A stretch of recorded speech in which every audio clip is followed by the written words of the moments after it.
Bhupalpally MLA Ganta Satyanarayanarao, Bhupalpally municipal chairman Burra Kumaraiah ఆదేశాలతో జయశంకర్ భూపాలపల్లి జిల్లా Bhupalpally municipality పరిధిలోని 2వ వార్డు మరియు 25వ వార్డులో అమృతవర్షిణి స్వచ్ఛంద సేవా సంస్థ ప్రసాద్ కంటి ఆసుపత్రి మరియు వెంకటేశ్వర ఆసుపత్రి వారి సహకారంతో పలు వార్డుల్లో ప్రజలకు ఉచిత కంటి చికిత్సలు నిర్వహించి మందులు పంపిణీ చేశారు.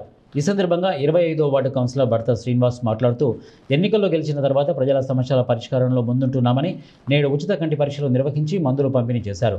ఈ కార్యక్రమంలో అధిక సంఖ్యలో ప్రజలు పాల్గొన్నారని, రానున్న రోజుల్లో ప్రజా సమస్యల పరిష్కారం లక్ష్యంగా పనిచేస్తామని వారన్నారు.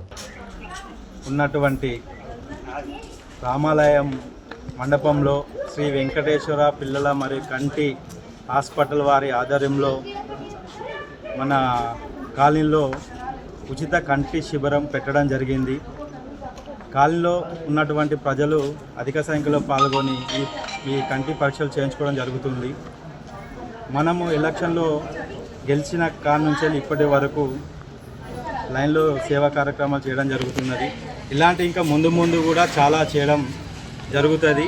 ఇచ్చిన హామీలన్నీ కూడా మా ఎమ్మెల్యే గారి ద్వారా కాలనీలో ప్రతి సమస్యను కూడా సాల్వ్ చేసి మేము ప్రజల్లో ఇంకా ముందుకు వెళ్తామని వివరించడం జరుగుతున్నది.